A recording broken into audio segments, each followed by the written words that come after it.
Dogs. He was outside already. He was I thought he was in the house, and I whistled for him to come out, and he just popped under the fence.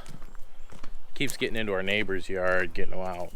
I think he does it so he can get away from Ren, which is understandable. I should probably go get food first for the pigs before I walk out there.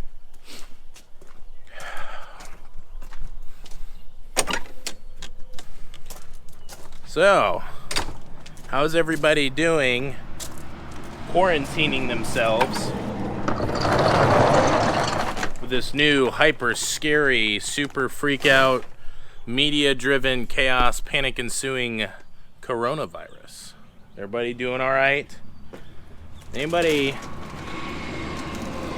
freaked out and uncertain about their future, afraid of, are the stores going to be out of food? Am I going to be able to feed my family?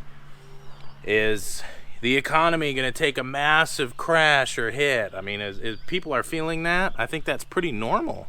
I think a lot of people are very misinformed about what the coronavirus is. A lot of numbers are skewed, and I'm no doctor.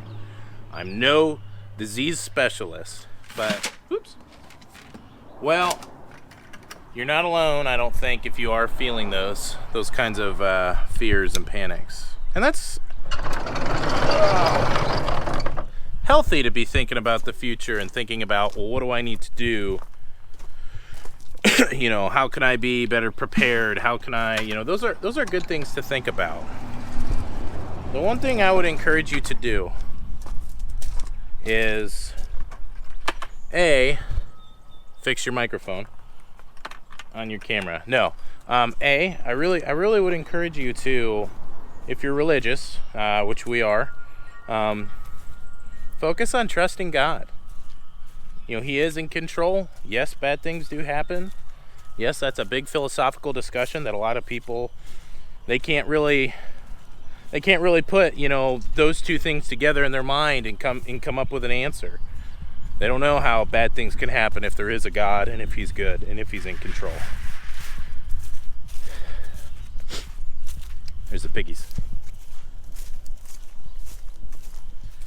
But two, or B, I can't remember, I started with letters. B, the next thing I'd do, be informed, well informed, not just what the news says.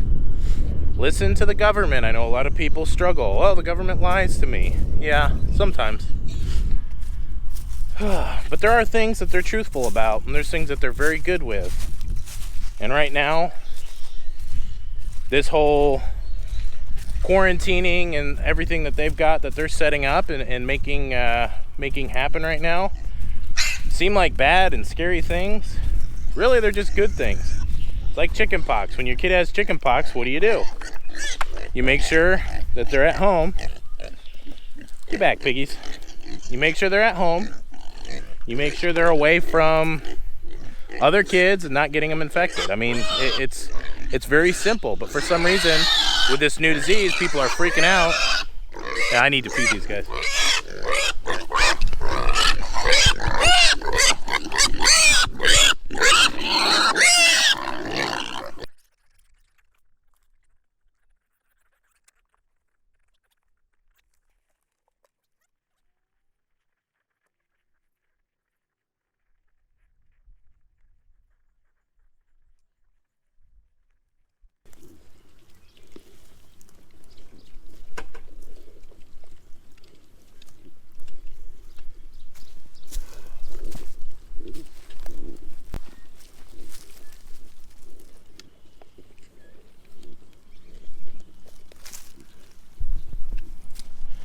Sorry, they were getting rowdy. So with chickenpox, you make your kids stay home from school. If you think your other kids who haven't had it could be carrying it because one of your kids is sick, you make them stay home from school as well. You don't go freak out. You don't go buy a bajillion groceries that you're not going to ever be able to eat. You don't buy enough toilet paper to build a house out of. You self-quarantine.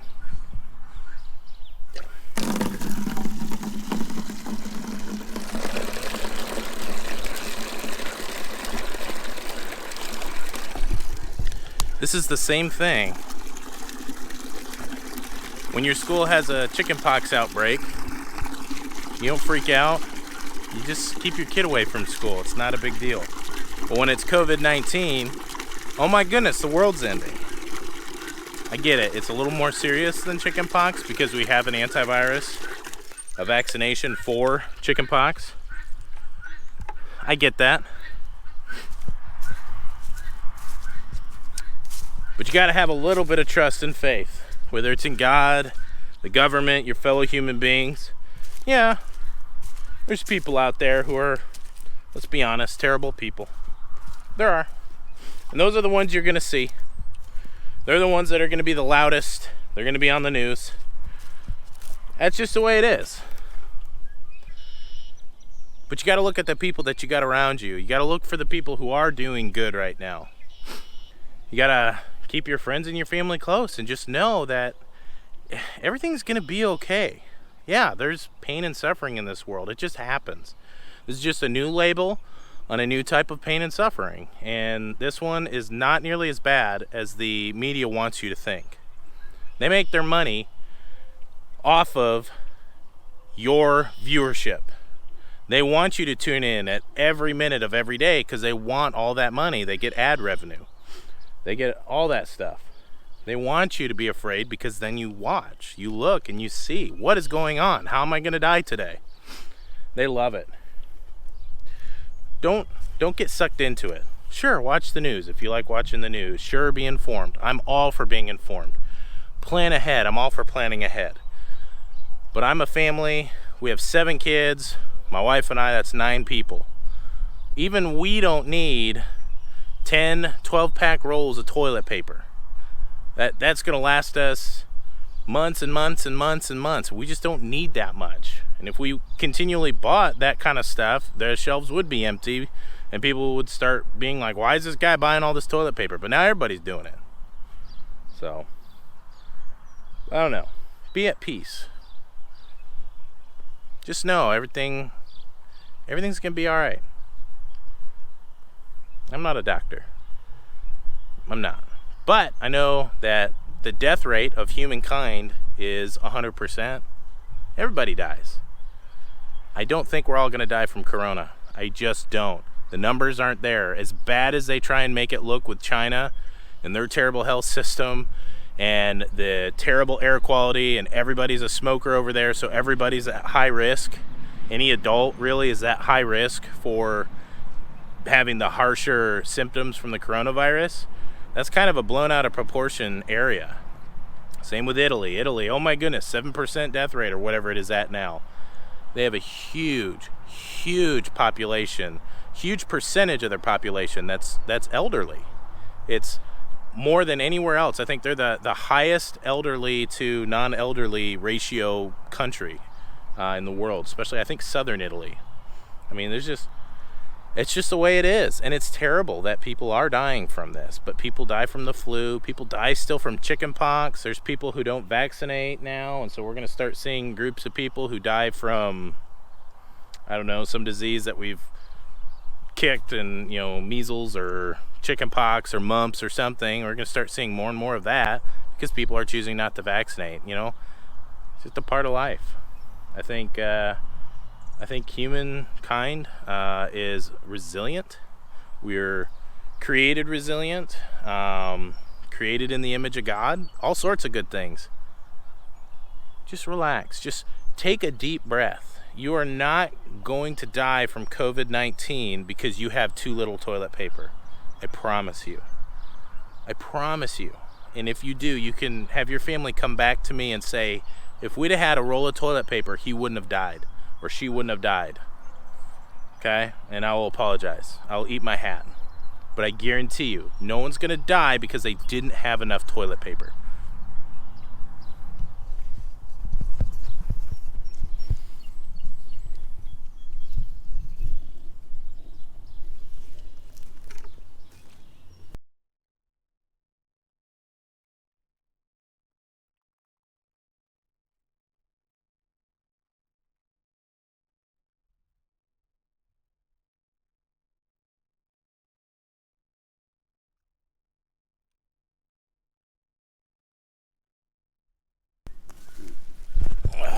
Fence is back on.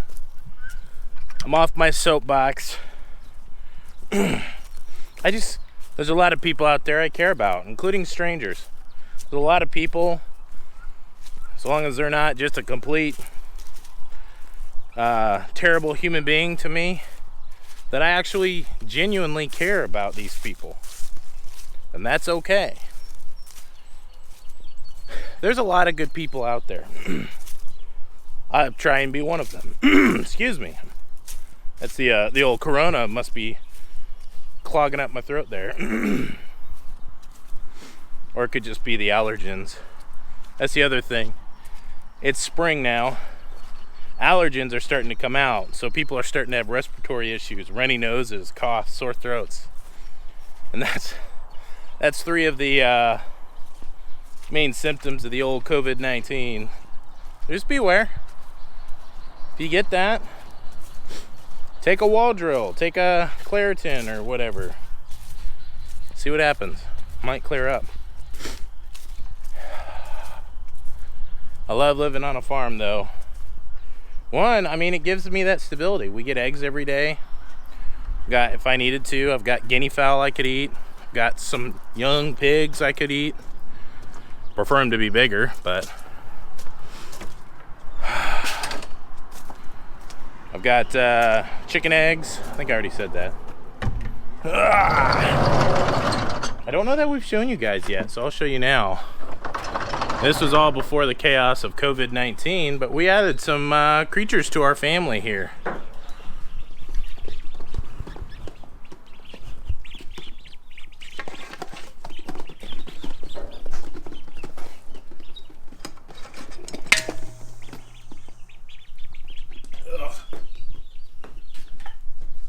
Here we are. Don't know if you guys can see real well, but we got some ducklings. We're making a mess, and some chicks. So these are our future extension of our egg growers. I think we had mentioned in a previous, at least Instagram stories, that these guys are a project from Juliet and Andrew. And the whole point is that they want to sell eggs. They want to be entrepreneurs. You guys probably couldn't hear me that well because I forgot I have the mic plugged in this time. But Juliet and Andrew want to be entrepreneurs with these hens. They want to have them lay eggs. They want to sell the eggs and be responsible for the care. So this is almost 100% them caring for these hens, these chicks.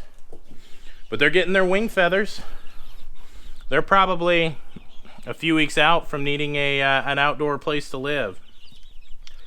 And we are going to build kind of a chickshaw for them. So if you've seen Justin Rhodes, I've mentioned him a few times, but his hen house or whatever is kind of like a mini mobile coop. You think like chicken tractor, but it's on big wagon wheels and it has a floor in it made out of wire mesh.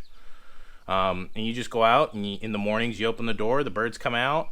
They're in a poultry netting so they can't get out over the fence theoretically, and they get to eat grass. We get to move them around on our farm and they get to be really healthy, and which is great for them. And they'll lay a lot more eggs because of that. And hopefully they'll be able to turn it into a nice little business. I'm sure by the time, oops, need my bucket. Sure, by the time that these ones are laying eggs, we'll be past this whole coronavirus chaos scare and everything will return to normal. So You know, it won't be booming egg business, people buying eggs because, you know, they can't find them in the grocery store. We're not going to price gouge. We do the same price that we would normally. You know, just $30 or $40 an egg, you know, average. Just kidding. No, but they seem really excited, and they're really taking this to heart, being very responsible for it, which I'm really proud of them for. Trying to find something that might be in this bucket. It is not in that bucket. It's got to be in the house. So we had a bunch of those, they call them the little nipple waterers, where you get, it's like a little red cross or X, and you use that as like drill holes in a bucket. You screw those in, and the birds come up, and there's a little spring assisted, like a nipple they hit, and it drips the water out. It's really